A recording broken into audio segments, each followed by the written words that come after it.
महाराष्ट्रातील शेतकऱ्यांच्या मुलांवर होणारा अन्याय कृषी परिषदेने थांबवावा। यापूर्वीही संघटनेच्या माध्यमातून राज्यातील कृषी पदवीधारकांनी आपल्या भावना निवेदने आणि आंदोलनाच्या माध्यमातून मांडल्या होत्या। त्याची अद्यापही दखल घेतली गेली नाही। हा प्रश्न सोडवावा अशी मागणी कृषी पदवीधर संघटनेचे संस्थापक अध्यक्ष महेश कडूस यांनी केली आहे। कृषी परिषदेने 5वे आणि 6वे सत्र उत्तीर्ण झाल्याशिवाय 7व्या सत्रास प्रवेश नाही या लागू केलेल्या नियमाच्या विरोधात राहुरीच्या महात्मा फुले कृषी विद्यापीठाच्या मुख्य प्रवेशद्वारासमोर मंगळवारी दुपारी आमरण उपोषणास सुरुवात करण्यात आली। त्यावेळी कडूस बोलत होते। चर्चा आमची जी झालेली आहे त्याच्यामध्ये त्यांचं असं म्हणणं आहे की तुमच्या मागण्या आमच्यापर्यंत पोहोचलेल्या नाही, पण वास्तव परिस्थिती अशी आहे की गेल्या 6 महिन्यांपासून वर्षभरापासून महाराष्ट्रात प्रत्येक ठिकाणी प्रत्येक कॉलेजचे विद्यार्थी स्वाक्षरी निवेदन ज्याच्या त्याच्या कॉलेजला जमा करतात। आम्ही स्वतः सुद्धा अनेक वेळा मंत्र्यांसह सगळ्या पदाधिकाऱ्यांना विद्यापीठाच्या आम्ही निवेदनं जमा केलेली आहेत आणि आता जो हा विरोधाभास त्यांच्या बोलण्यामध्ये आहे तो त्यांनी यू टर्न घेतलेला आहे। म्हणजे एक प्रकारचं विद्यार्थ्यांची बोळवण करण्याची ही सगळी त्यांची चालू आहे आता आणि हे योग्य नाहीये।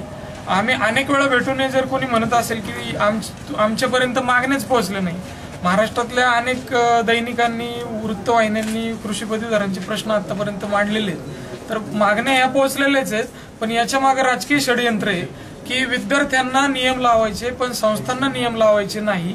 संस्थांना आलेला दुष्काळ निधी विद्यार्थ्यांच्या नावावर आलेला दुष्काळ निधी अजूनही वाटला गेलेला नाही। कितीतरी काळा बाजार विद्यार्थ्यांना येणाऱ्या निधीमध्ये होत असतो। विद्यार्थ्यांनी जर एखादं वर्ष त्यांचं वाया जात असेल तर अनेक खासगी कॉलेजेसला सुद्धा अजूनही त्यांच्याकडून वर्ष वाया जात असूनही त्यांच्याकडून फी घेतली जाते।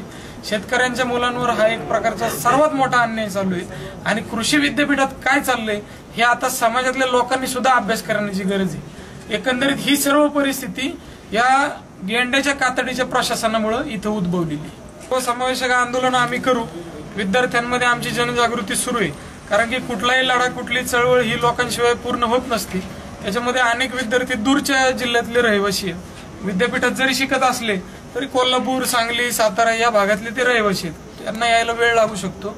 आम्ही आमची भूमिका विद्यापीठाकडे सर्वजण मांडणार आहे। याच्यामध्ये काही कुणी एक नेतृत्व करत नाही, सगळ्या विद्यार्थ्यांचा हा प्रश्न आहे आणि संघटना आमची सगळ्या विद्यार्थ्यांची, त्यामुळे आम्ही सगळे येईपर्यंत आम्ही हा आमचा लढा चालू ठेवणार आहे। आमचे सगळे विद्यार्थी ज्यावेळेस इथं पूर्णपणे संघटित होऊन आमचा हा प्रश्न यांच्यापर्यंत मांडला जाईल आणि तिथून जर आम्हाला नकार घंटा आली तर आम्ही मुंबई उच्च न्यायालयामध्ये याच्या विरोधात याचिका दाखल करण्याची तयारी आमची झालेली। कृषी परिषदेच्या निर्णयाच्या विरोधात मंगळवारी कृषी विद्यापीठ परिसरात निदर्शनं करून धरणे आंदोलन करण्यात आलं। महाराष्ट्रातील हजारो विद्यार्थ्यांचे संभाव्य नुकसान टाळण्यासाठी हा नियम रद्द करणे अतिशय गरजेचं आहे अशी विनंती कृषी पदवीधारकांनी कृषी विद्यापीठ प्रशासनाला केली। कृषी पदवीधर संघटनेच्या प्रतिनिधींनी निदर्शनानंतर विद्यापीठाचे कुलसचिव सुनील वानखेडे यांच्याशी चर्चा केली, मात्र त्यातून काहीही तोडगा निघाला नाही।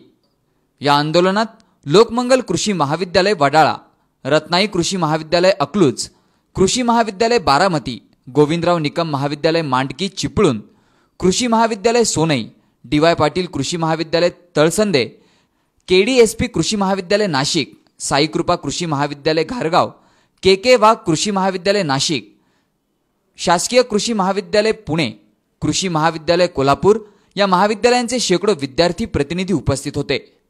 या आंदोलनाचे नेतृत्व महेश कडूस, अमोल धनवडे, उपाध्यक्ष विद्यार्थी सेल सचिन महाडिक, उपसचिव जयदीप ननावरे, प्रदेशाध्यक्ष पश्चिम महाराष्ट्र श्रीकांत राजपूत, जिल्हा अध्यक्ष जळगाव प्रवीण आजबे बीड, ज्ञानेश्वर तकीक सोलापूर, पराग पाटील यांच्यासह ठिकठिकाणचे प्रमुख पदाधिकारी, विद्यापीठ प्रतिनिधी मोठ्या संख्येने उपस्थित होते। C24 साठी गणेश नेहे, राहुरी।